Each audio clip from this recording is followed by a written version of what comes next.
them last week, but we had no choice. And we did it twice, actually. We were doing it a third time, and we were able to not have to do that. But we have a deal that's a fair deal. It's a good deal. We are not investing any money in Iran, by the way. That rumor got out there yesterday. It was ridiculous.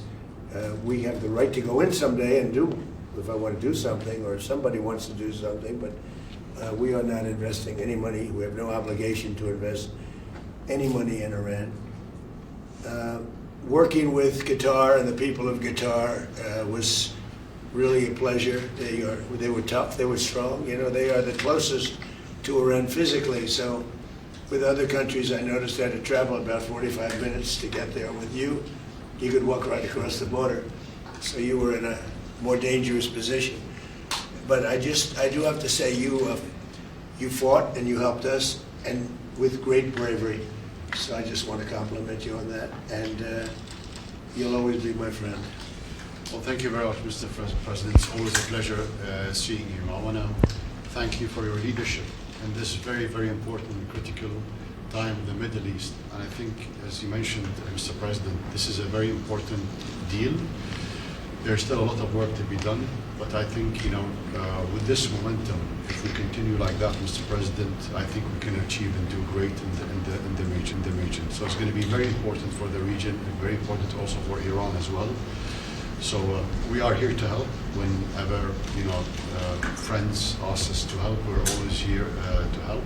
Of course, also our bilateral relationship, Mr. President. Since your historic visit in Doha last year, our trade partnership is going to reach $1.2 trillion. Right. And this is huge, and we have a lot of great investments that we're very proud of as well in the U.S. and also American companies investing in Qatar. So overall, you know, we are very, very proud and very happy about this relationship. And, you know, I want to once again thank you very much for your leadership. I think it was a very critical time, but I think you took the right decision. Thank you. Thank you to him. We're building more factories, AI. We're leading AI by a lot. We're building automobile factories. We're building more than we've ever built in the history of our country. No country is ever doing what we're doing right now. No country has ever been able to do. And those factories will be opening over the next year, year and a half. Some are already open very soon. The pharmaceutical companies are coming back. The car companies are coming back from Germany, from Japan, from so many other places.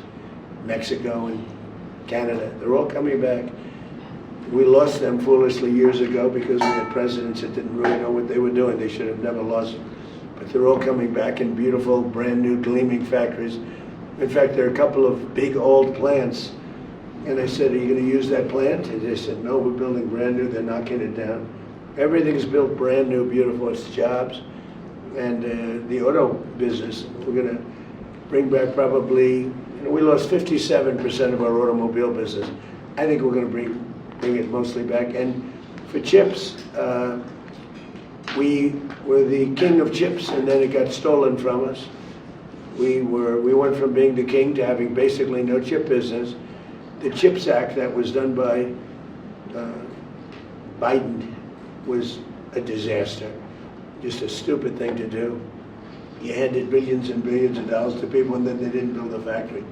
But we have a different system. We have a system that if they don't build, they get paid tariffs. They have to pay tariffs of upwards of 200%. They don't have to pay anything for a little while, but if they don't get their plant built, then we would have, I think, 50% of the chip industry by the time I leave office, so maybe more. They're building mostly coming out of Taiwan, but they're building, and a lot of them, for whatever reason, in Arizona, Texas. But we'll have 50%, maybe more than that, of the chip industry. We're going to have, you know, we'll be making almost all of our pharmaceuticals, and likewise that. If they don't build, they'll have 150 to 200% tariff to pay. If they do build, they have no tariff to pay. So our country has never done anything like this. I want to mention Iran. We appreciate the relationship we've had over the short period of time with Iran. The primary thing, it's, you know, we can talk about the Iran deal all day long. We're not investing any money. We have the right to if we want, but we're not investing any money. We didn't pay for it like Obama did. He paid billions of dollars. He paid 1.7 billion from an airplane, all green cash. It was crazy. I watched that. I couldn't believe it. But the one thing that's happening that's of note, frankly, the only thing that really matters to me, is Iran will never have a nuclear weapon. And it says it loud and clear. They're not going to develop it. They're not going to buy it. They're not going to do anything with it. And if they do, they suffer unbelievable consequences. Not just a little bit like, I won't even tell you the consequences, but the consequences are the ultimate consequences. And with that being said, I hope we have a very good relationship. But the biggest thing is they will not have a nuclear weapon. And that's the reason I got in, and that's the reason I agreed to sign. And we originally had, Marco was with me, and they originally wrote that we will not develop a nuclear weapon. I said, no, you're not going to develop it, you're not going to buy either. So we have, that took another couple of days of time. Everything was, it's ridiculous, but so we have, they will not develop, purchase, buy, or any other thing. They're not going to acquire a nuclear weapon. If they do, all hell will rain down on them. And they're not going to do that, you know. Now, you talk about regime change. I never cared about regime change. It's never a part, but I guess you have regime change because you know better than anybody. The first group, they're all dead. The second group, they're dead. A part of the third group is gone. And we're dealing with people that I think are very rational people. I mean, they were nice to deal with. They were strong people, smart people. I think actually they're smarter than the first and second group. But they're not radicalized, and they're, you know, looking to help their country. So, again, I don't believe the regime change. You know, I've watched regime changes for years. They never work. It has to just happen. I can tell you this is a country where the Emir is so respected, and the Prime Minister is so respected by the people, and that's the way a country should run. It should run out of respect, not of fear. As you know, at least 42,000 protesters were killed in Iran. Killed. They were protesting. The wrestler, they had the big event at the White House the other day, the UFC, and they were all talking about he was a great fighter. And he was hung with his two friends because he spoke something about their regime. It's tough stuff. So we're very happy that we were involved. We're very, very impressed with Qatar and the way they've handled things, because they were really on the line. They were in the front line. They were being shot at just about as much as anybody, but you were a lot closer because you were right there. Literally, I could walk in a minute. Every other place I have to take a plane, but I can walk. So they were really on the line. And I just want to comment that, I just want to really congratulate you on bravery. I don't know if you get congratulated for bravery, because bravery is something you either have or you don't, and you never know until you test it. But you were tested, and you had great bravery. Thank you very much. Thank you, Mr. President. Thank you. Really appreciate it. Are you going to have a separate meeting with President Zelensky, and what would I had one. What would a Ukraine deal look like? Well, we have one, but we had a good meeting. I'm meeting him later on today. We had a very good meeting. Look, Russia should make a deal. Russia's lost tremendous amounts of people, and so has Ukraine. Last month, they lost 35,000 soldiers between the two of them. Think of it. This is on a monthly basis. They average 25,000 people, mostly soldiers, young, beautiful people. And it's crazy what's going on there. But we had a meeting, and we'll see how. I spoke with President Putin on Sunday. And it's sort of the same thing. I mean, they just keep going, fighting, losing soldiers. They lose so many soldiers. This is not since World War II has anything like this happened. I settled 8 wars. This was the one I thought was going to be the easiest settled. There's a lot of dislike between the two leaders. But yeah, I'm meeting with him again later on today. And are you going to have a special focus on Ukraine? Well, we're going to look. Now we were focused on Iran. That's going to be in the back, in the rear view mirror. But we'll be, look, we have nothing to do with it. We sell weapons to them. We don't even give them. Obama gave them $350 billion worth of weapons. Which was crazy. The European Union pays us full price for weapons. But it's not that. It has no impact on us other than we sell weapons. We're thousands of miles away. But the only reason I don't like to see 25,000 young people die every month. Every month, 25,000 people die. Young people, they're just starting their life. They go to this front and they get blown up. And Ukraine is losing a lot of people too. I mean, the whole thing is ridiculous. So, yeah, I'm going to do whatever I can. Mr. President, if the Iranian regime continues to kill their own people, will you still move ahead with this deal? If they refuse to what with their people? If they continue to kill their own people, the Iranian Well, regime... we talk to them about it, and we see. I will say the majority of that took place during the first and second regimes, much more so than now. It was much more severe, but it's a terrible thing. Yeah, do you have a question? Yes, Mr. President. This is for both you and the Emir.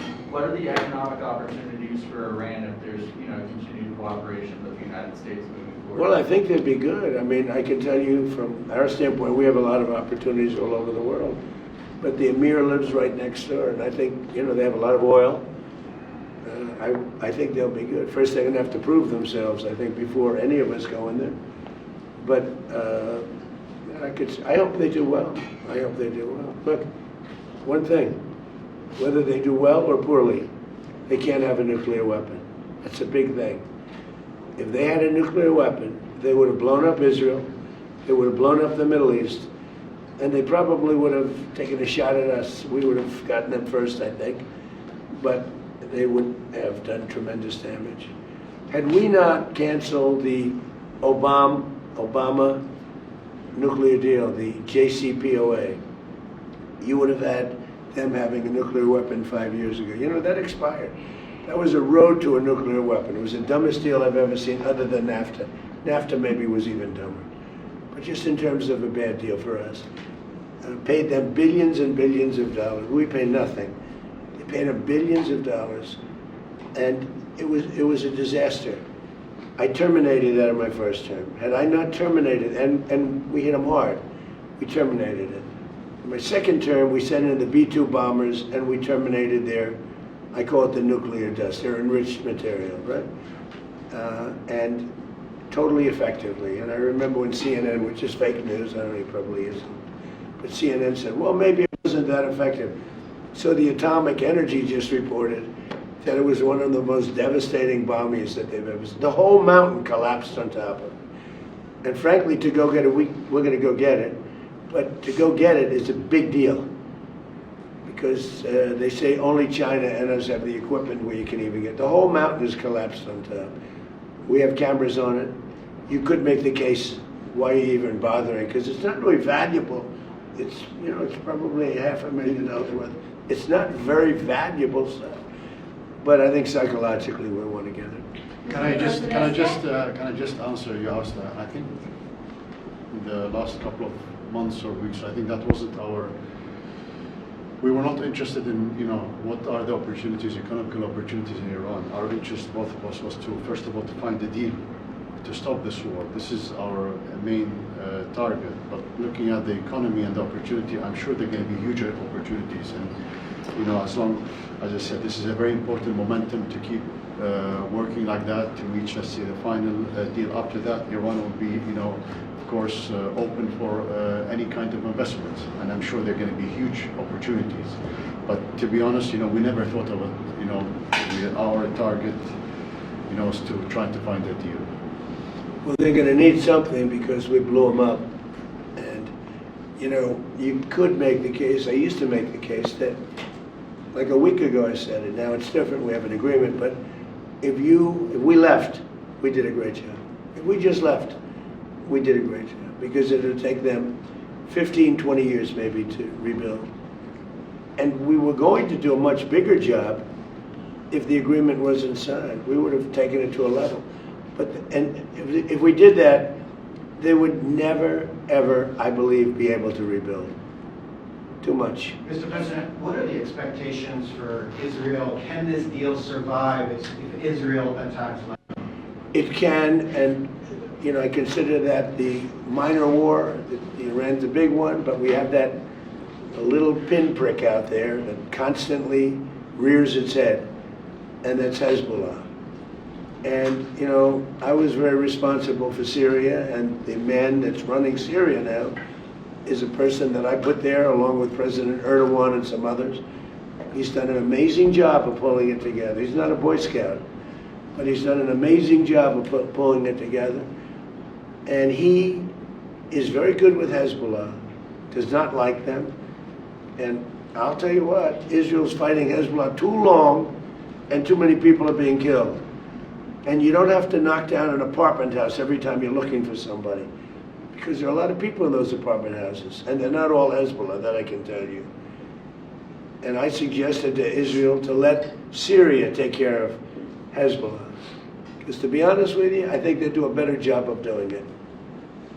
Is Netanyahu on board with And I the didn't Iran like deal? Syria. I didn't like where 2 hours before we're signing the agreement that there was an attack in Lebanon, in Beirut.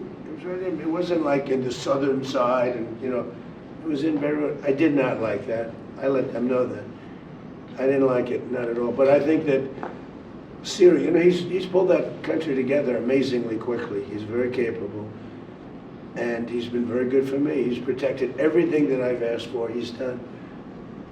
And if Israel can't do the job without killing everyone else, he'll do the job. Syria will do the job. Are you frustrated with Netanyahu, sir? No, we had a great relationship. We're talking about some end details. I didn't like that he did an attack based on there's a very minor little thing with some drones that were released, and he ends up doing I saw that attack. I saw where that bomb went. Did you see what happened? That was a vicious, that was too much. You know, you can do too much also. But we've had a very effective relationship. Without us, without the United States, there would be no Israel. Without me, there would be no Israel, because no other president was willing to do what I did. I've had a great relationship with Bibi, but now Bibi has to be more responsible with respect to Lebanon. Lebanon used to be a great country. It was a country where you had professors, doctors, lawyers. The great intellect was in Lebanon. Now it's terrible. I would say of all countries, they've been treated the worst. And they can't defend themselves. And they have Hezbollah, which is a problem for them. So, no, I'm not happy with the way Israel has handled themselves with Lebanon and with Hezbollah. They should have been able to do the job faster. It just goes on forever. And when that happens, it throws a negative light on the big deal, and that's the deal with Iran. So when you ask me about Bibi, an unbelievable relationship. But Israel would have been blown up a long time ago had I not gotten involved. Two things I did. I terminated the Iran nuclear deal. Barack Hussein Obama sold out Israel for Iran. He went to Iran. He sold them out.